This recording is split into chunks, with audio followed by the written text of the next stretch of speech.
Welcome to the Business Blast podcast. I'm your host, Tyler Wagner. This episode is brought to you by Authors Unite. Authors Unite makes the process of becoming a published, best-selling author as simple as sipping your morning cup of coffee. You can learn more about Authors Unite at authorsunite.com. Now, let's jump into the episode.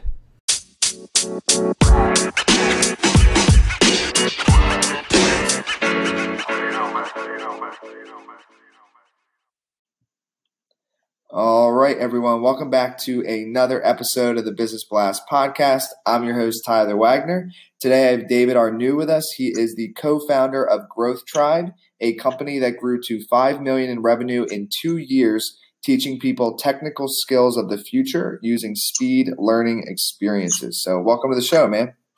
Thanks, Tyler. Of course, man. Pumped to have you on. We'll jump right in. The first one I have for you, David, is what is the best story from your life that has an underlying valuable message? Sure. I was thinking about this one, actually. I think the most interesting one from a business point of view is actually sort of my boring holidays as a kid. So ever since I was like 16 or 17, instead of, taking trips during the summer, I actually decided to take an internship at every single summer break. Just to get some job experience, and because I always felt like, I wanted to check out how these companies work. And it's been the best way for me to understand what I hate, which jobs are absolutely terrible for me. And I've got buddies who studied law for like 4 or 5 years and realized they didn't want to be a lawyer after 4 or 5 years of studying. Like that first week in the law firm, like, whoa, I don't want to hang out with these people all for the rest of my life. So that's kind of, a cool little story, like test fast, fix later, not just for products or for growth, but also for your sort of career. Yeah, man, I could not agree more. That's what has helped me out too, is just trial and error, a bunch of tries. And then I was like, all right, I don't like this. I don't like this. Okay, podcasting, I like that. And then just keep going. So yeah, man, that's great advice. The next one I have for you is, what is the most valuable piece of information we should know that's within your expertise or industry? Oh, yeah. So we're sort of in the growth industry, growth and training industry. We train people on what's called sort of growth marketing or on artificial intelligence. I'd say the number one most valuable piece of information is the notion of just, screw it, ship it. Ship something as fast as you can, whether it's a new product, a new campaign, a new onboarding for your product. Just try to ship it as fast as possible. Don't make it perfect, so that you can get customer feedback as quickly as possible, and then rely on early signals. So if something's going to be amazing or it's going to work really well, you'll usually feel it right at the beginning, even if you don't ship something that's perfect. And the difference between something you're completely happy with and sort of happy with can sometimes be like 2 weeks, 3 weeks, 4 weeks, which accounts for like 5 or 10% of a work year. So we usually say as soon as we're like relatively happy with it, some people call this a minimum delightful product or a minimum delightful experiment, ship it, get it in front of eyeballs, in front of your customer, and get that early feedback as soon as possible. And could tie in, but what's your best piece of overall business advice? So not necessarily industry specific. It's really, I think it's twofold. First of all, it's focus. Our scarcest resource as human beings and as businesses is time. So it's knowing what to focus on. In our case, it's usually we advise focusing on metrics, on specific KPIs or metrics that you want to improve. So really that notion of focus, and then you align that with speed. In our case, it's speed of experimentation. So I have a focus on one specific metric, the most important metric that matters. How fast can I run as many experiments as possible on that metric? There was this really cool quote from Jeff Bezos from Amazon that he put in his last letter to shareholders. They attribute their success at Amazon to the number of experiments that they run per year, per month, per week, and per day. So it's really about that speed of putting stuff out there and experimenting. And if you could give your younger self one piece of advice, what would that be?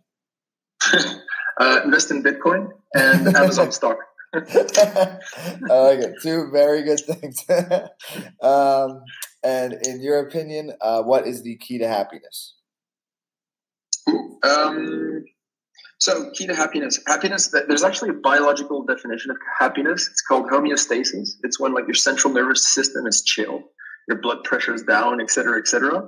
And so it's figuring out how to achieve homeostasis. I really like there's this author called Matthew Ricard, and he says you shouldn't, depend too much on external factors of happiness. We spend so much time optimizing the car we have, the job we have, who we're married with, studies that we do, the watch we have. where actually we spend so little time on internal optimization. And internal optimization of internal factors go through like having a good gut, so like good microbiome, staying healthy and doing sports, and the regular stuff, and meditating. I think that's really the difference. He talks about these monks who were held captive by the Chinese communists, the Chinese government, for like 8 years, and who were still able to sustain some sort of a level of happiness through internal happiness. And then you have sort of the Jordan Peterson sort of point of view on life, which is basically we shouldn't focus on happiness so much. It's a millennial thing, and life is about how much character you have in the face of suffering. So that's also one way of looking at things. Yeah, man. Dude, that was a great answer. Thank you. The next one I have for you is, what is the best book that you've read, and what was the number one thing you learned from that? Oh, yeah. Well, that's a tough one because I'm a really big reader. But it would be like, it's Peter Thiel, 0 to 1, because he talks about the notion of building a monopoly. And this is one thing I've always done through sort of, building companies, is always try to create a monopoly. So it's actually not going into somebody else's market, but creating a new category, something that nobody else has. So, for example, your podcast is the only podcast with sort of short interviews, straight to the point, with a very huge quantity. You're the only one, so you don't really have a competition. So it's, don't go into a competitive market, create a new category, even if it's extremely niche.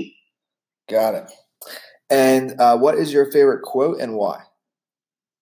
Favorite quote? I think this one's from Voltaire, and it's an anti-quote quote. It's a witty saying proves nothing, which is basically saying that quotes are worthless. I love it. That was the best quote out, man. That's funny. Dude, thank you so much for coming on. The last question I have for you before we let you go is, where's the best place for people to find you online? Yeah, LinkedIn. Go to LinkedIn. Hit me up. I'm trying to hit 30,000 connections. So it's David, D-A-V-I-D, Arnoux, A-R-N-O-U-X, A-R-N-O-U-X. And check out our company, Growth Tribe. It's growthtribe.io. Perfect, man. Thanks again for jumping on. Cool. The podcast you just heard was published with Anchor. Got something you want to say to the creator of this show? Send them a voice message using the Anchor app, free for iOS and Android.